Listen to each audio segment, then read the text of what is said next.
Speaking of the Solomons, as we just were, back in 2004 on a visit to Honiara, John Howard said that Ramsey, the regional assistance mission, would stay, quote, until the job is done, unquote. Probably not coincidentally, that's precisely what he's been saying, until very recently that is, about when our troops will get out of Iraq. Dateline's own David Brill has just come back from Iraq after his second exclusive tour of duty with the Australian troops there. David joined them as they prepared for what turned out to be a pretty eventful day at the office, or should that be desert?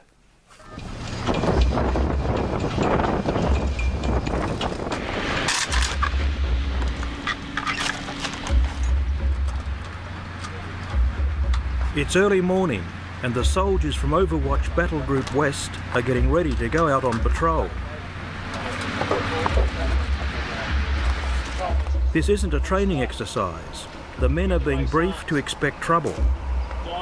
Everything from roadside bombs to attacks from insurgents. Return fire if a target was identified, consolidate all personnel, I'll make a quick assessment and if necessary we'll fight our way out.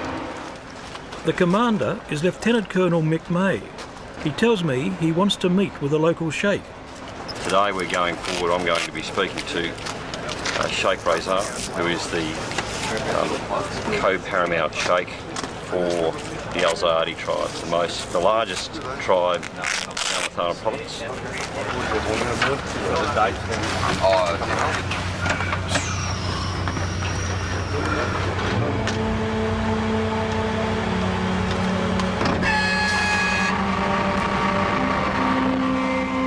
As we barrel down the road, our gunner has his finger on the trigger every inch of the way for 2.5 hours.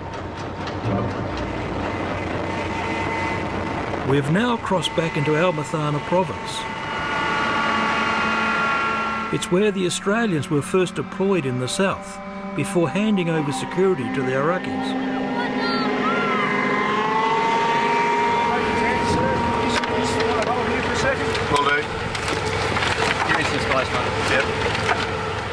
Security remains all important. And there's other diggers we can't see on the perimeter, plus patrols circling even further out. I thought it was going to rain yesterday.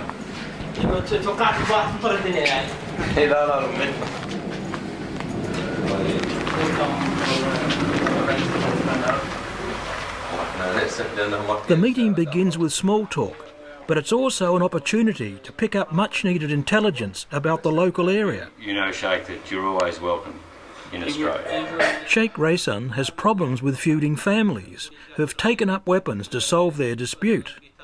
Colonel May has come to check on the latest details. As the talking continues, something's happened in the distance.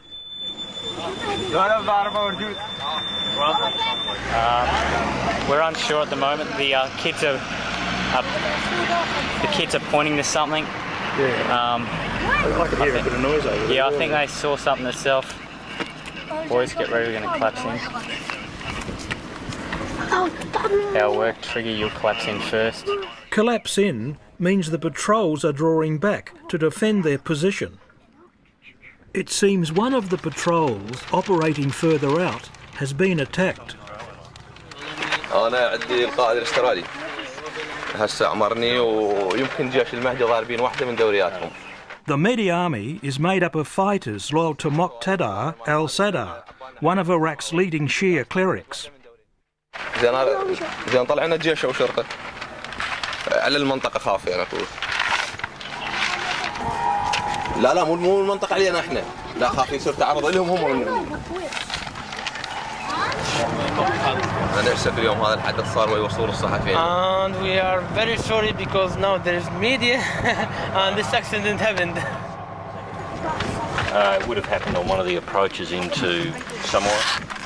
So 1-1 Alpha would have been manoeuvring into a position in or close to a Samoa and being fired at.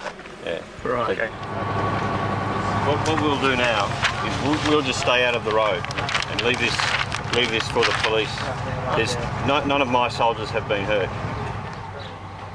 It might seem unusual that this heavily armoured patrol doesn't go after their attackers, but the Colonel says he's not interested in stirring up trouble. yes, we could take the cudgel up and go forward against the militia. I certainly have the firepower, and I really do have a superior force here.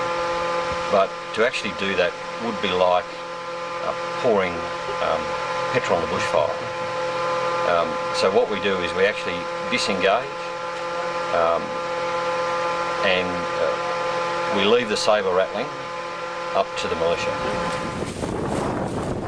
Just before we leave, Colonel May has more details on the attack, which included a number of rocket-propelled grenades, or RPGs, being fired at his troops.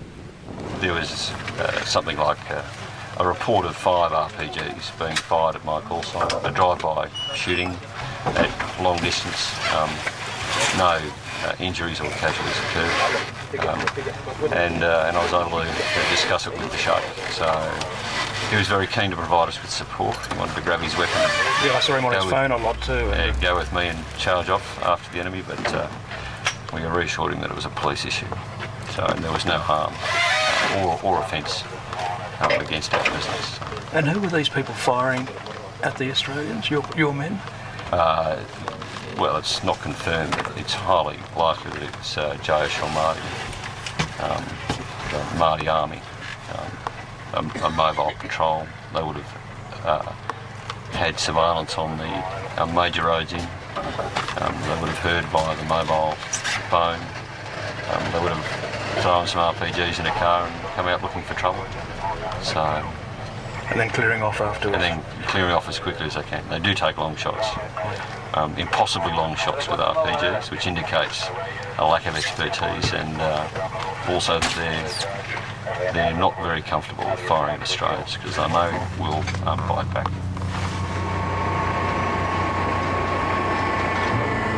I hope the Colonel is right. The journey home is the most dangerous part of the day. Dusk provides good cover for an attack. The troops are edgy and tired. They've been out in the 50-degree heat all day.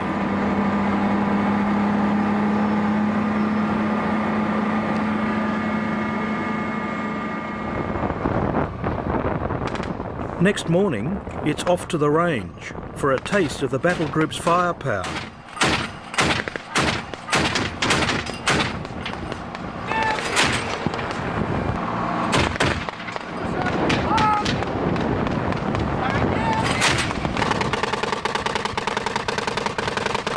This is an important part of the routine in Iraq, maintaining the weapons and the shooting skills of the troops.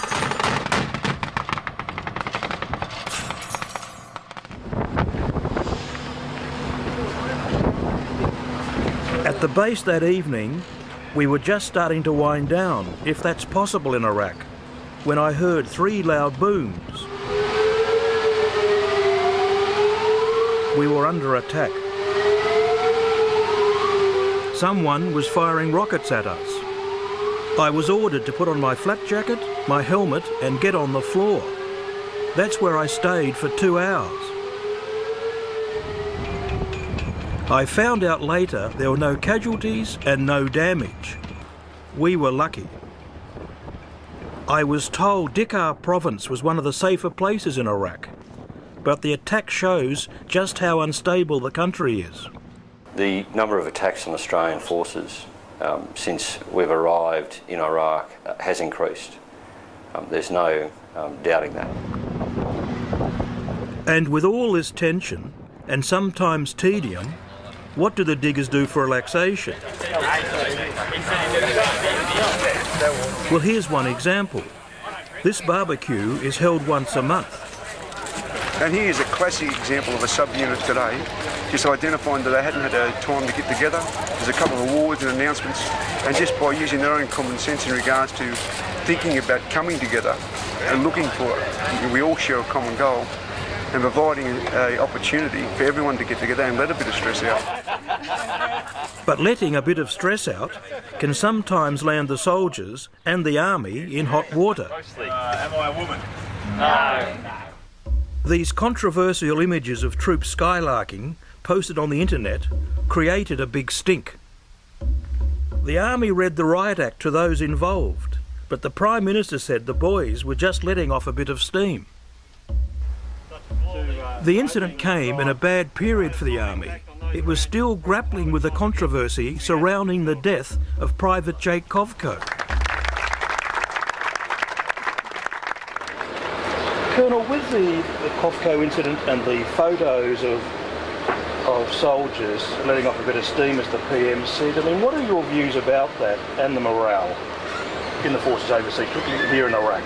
The death of Private Kovco was obviously a tragic incident. I feel deeply for his family and also for the soldiers in the security detachment that he worked with. The photos are disappointing, but the people who have expressed the greatest level of disappointment in the photos have been the soldiers that serve in the battle group itself.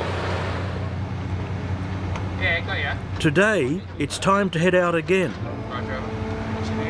It takes a while to prepare a convoy of vehicles, and as usual, the diggers are prepared to fight if they have to.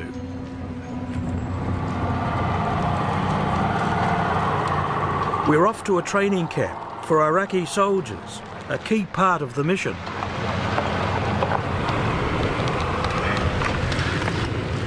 The camp is only 8 kilometres down the road. Yeah, that's right. Could be any car. But each passing car may be a mobile bomb. Every person a possible suicide bomber.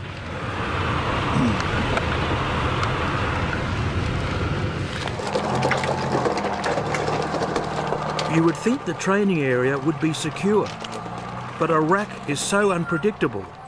The diggers are taking no chances.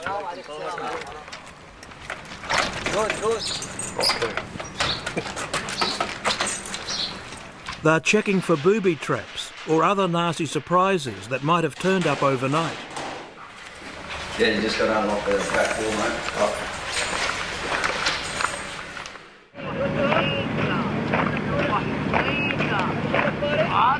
Out on the parade ground, the Iraqis are going through their paces, trained, it seems, by their own people.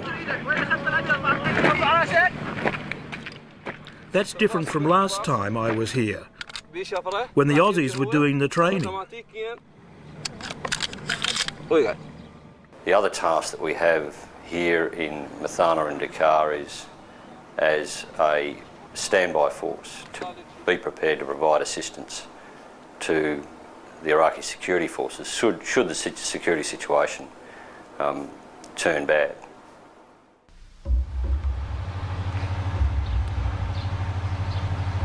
Four weeks ago, the situation turned very bad. The Australians were caught in a large firefight in our Mathana province. They were under intense fire, lasting over an hour. This is the first time they've spoken to the media about their experience. I mean, we had a range of AKs being fired at us, a range of light machine guns. Thankfully, no heavy machine guns that we noticed. And, you know, over an hour, there was probably out of that hour at least 20 minutes of heavy fire. There was police on the street as well, and they weren't very far from the police, so we were sort of torn between maybe they're helping the police, you know, maybe they're just civilian attired police. So we held fire on that. Once things started to escalate and our RPGs were getting fired, we'd taken a couple of rounds. The police were still just there doing basically nothing, but in their position I probably would have done the same. You've got two enemies, an enemy on either side basically. Whoever you fire at, it's going to shoot back. But we started taking rounds, we had to pop down. None of the Iraqi army people were real keen on staying up in the towers with us. Obviously they located some of the pits that we were positioned in, and we started to receive small arms and only a small amount of machine gun fire at that time, just prior to them leaving the Iraqi army barracks. After a while, a distinctly louder shot rang out, and it's missed me by that. There hadn't been a cement wall there in front, I probably would have took it, but you could hear it going past you. Oh, it hit the cement right there. It was like 3-4 inches in front of me, an inch below. Bloody hell. Took concrete to the face and that from the blast. Yeah, from the blast. But after that we kept our heads down pretty low, just only putting the bare minimum up. And just kept sending all the info back that, yeah, you know, we've got a lot of people moving around. That's, you know, there's 200 people on the street. You can see people with weapons in amongst them, but you just can't fire. The shootout took on international significance.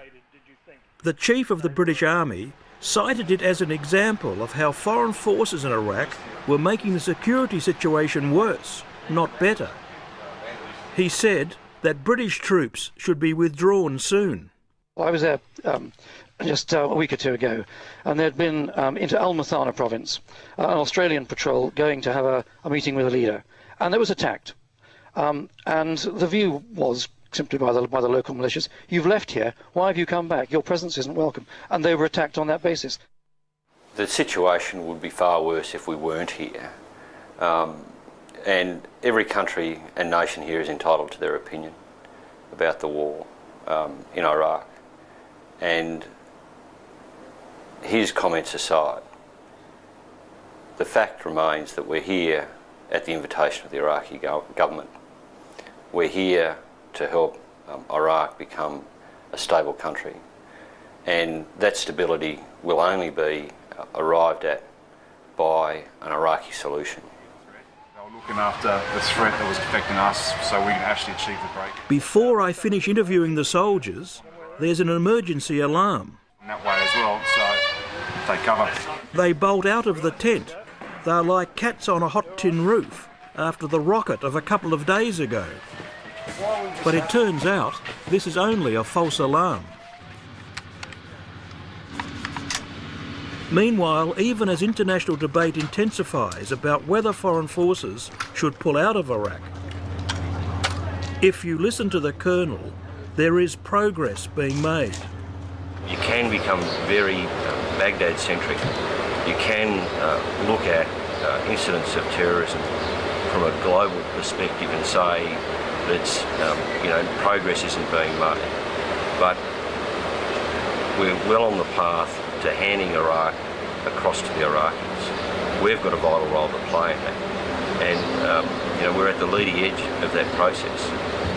So yeah, I can see progress. I can particularly see progress here in southern Iraq. We've got an emerging government.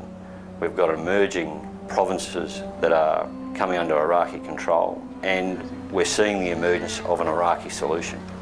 And it's not going to be anywhere near what we consider normal democratic society in Australia. We're exceptionally privileged in Australia, and I don't think many people realise how privileged we are. David Brill, filming and reporting. Dusty work for the superbly sartorial Mr. Brill.